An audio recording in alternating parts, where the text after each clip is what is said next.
Nature abhors vacuum. Another body had to come up to speak for the people of Kenya. That's how the Gen Zs came up. Because nature abhors vacuum. So when the Gen Zs started saying, no, this is wrong, and started agitating on behalf of the people of Kenya, a decision was made to clamp down on them. Abduction started, and torture, and I opposed from inside government. On June 24th, 2024, a security meeting was held, National Security Council, and I was a member. I was excluded because William Ruto knew I would not agree to the decisions that were being made to kill our young people.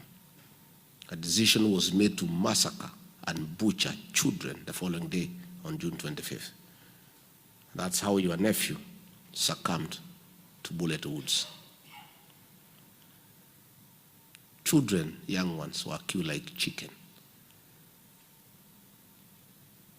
That evening, the president called a press conference and said they are criminals and they are treasoners and they will be dealt with.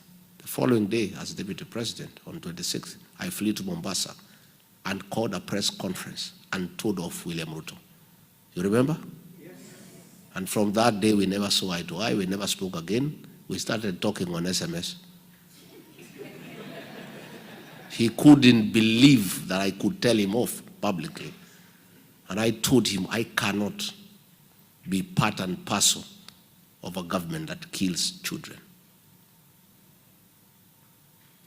And our relationship became worse and worse. And he told me he'll get rid of me unless I resign. And I told him I'll not resign, get rid of me. He mobilized funds and gave members of parliament and senate to hold me out of office. And I was quite happy because I could not be party to what was going on. In hindsight, today when I look back, I think my being removed from office was a blessing to me and to the people of Kenya.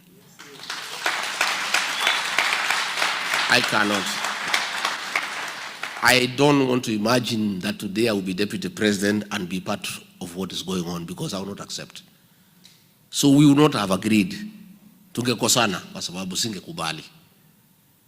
So we now have an opportunity to do the right thing and fix our country. And this country we shall fix. Because the Kenyan people are resilient, they are determined, and will fix this country together. As we speak, Kenya is at crossroads because of the killings. The CS for Interior, Kipchumba Murkomen, gave an order of shoot to kill against the teachings, the Bible, and against the Kenyan Constitution. And that has been happening. Since he gave that order, so many young people have been killed. The president himself, despite saying that he's a Christian, against the Bible teachings, the 10 Commandments, thou shalt not kill, thou shalt not steal, gave an order in public that people should be shot in the leg. Most of you are in the health sector. Does not mean that if you are shot in the leg, you will not die. If you are shot, you'll bleed and die, isn't it? He gave that order. That's the level of impunity in Kenya. Nelson Koech is the chairman of the Committee for Defense and Foreign Relations in the National Assembly. He is supposed to oversight the military and the National Intelligence Service. He went ahead to say, President, you are wrong. They should not be shot in the leg, they should be shot in the head. That is the kind of impunity that we have back home. And that is a problem that we must fix. People asking me, you people are not saying what are your economic problems? What are your economic solutions? My good people, we must first stop the spilling of blood before we can talk about the economy. The first thing that we must stop is the killings. Even if we fix the economy, who will it benefit if our children are dead? If parents are living in fear, when your children leave the house, you don't know whether they'll come back. You know, nowadays we live in fear. Anytime I see my children calling me at night, I hold my breath. And that is the situation everywhere in the country. You don't know what information is being relayed to you. We must fix the issue of extrajudicial killings and the issue of abductions. And that is why Kenyans are saying, for us to fix that problem, Ruto must go. Because he's the one who has done it and publicly pronounced himself about the killings. When you look at what is happening in the social space, I have been here now for a month. I'm so impressed by the health system here in the United States, especially the care for the elderly and the children. We had a program called NHIF that was working but limping with a few challenges. That system required 800 million shillings to fix. Instead, William Ruto put it aside and brought something called SHA and SHIF at a cost of 104 billion. Money that he is stealing with these people. It's not working. The health system has collapsed. The education system has collapsed. The other day, the CS for National Treasury announced correctly that they have no money to fund free primary education started by Mwai Kibaki. Of course, the president and everybody says it is not true. But the truth of the matter is that capitation money has not been released for the last 1 year. And school principals and headmasters of primary schools live in fear of auctioneers every day because they are not able to pay for supplies. What is sad is that money is not available to fund our education. The money is stolen through the National Intelligence Service, given to that soprano guy to go around the country dishing it out. The other day they were in Bobasi. They had 10 helicopters. These helicopters are almost having an accident in the air because of the sheer number of helicopters. And they are actually creating havoc even among livestock. Even the cows are having miscarriages. Yeah. Even hens are not laying eggs.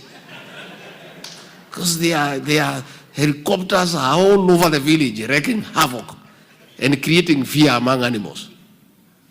So, at an average of 1 million shillings per helicopter, that is 10 million. The cost of the event itself is 10 million. Then they come and give some other 3-4 million. Then they go away. You saw some woman there in Kisii. She said she had a group of 31 women. She was given 2,000. Each woman 64 shillings. And then Soprano is saying that it is economic empowerment. You know, surely, you know, sometimes, and the guy is a professor. You know, sometimes you look at people, matharau kwa wa Kenya. You give people 64 shillings unasema at an economic empowerment. Yet if that lady had gone to pick tea for a day, kibarua, angeenda na 100 yake ile ama 500, si ndio? And then the women are lined up from 6 a.m. kuibia hawa watu viongozi, singing for them, praising them, clapping. The whole day wanashinda huko jioni, 64 shillings. This is money that was meant for education. You know, that is how low we have sunk as a country. Some people have gone to court, say, can Soprano explain the source of this wealth? His salary is known. It's 1 million shillings. He has been deputy president for 10 months. 10 million. So far, he has given 220 million in the last 2 months. Where has this money come from?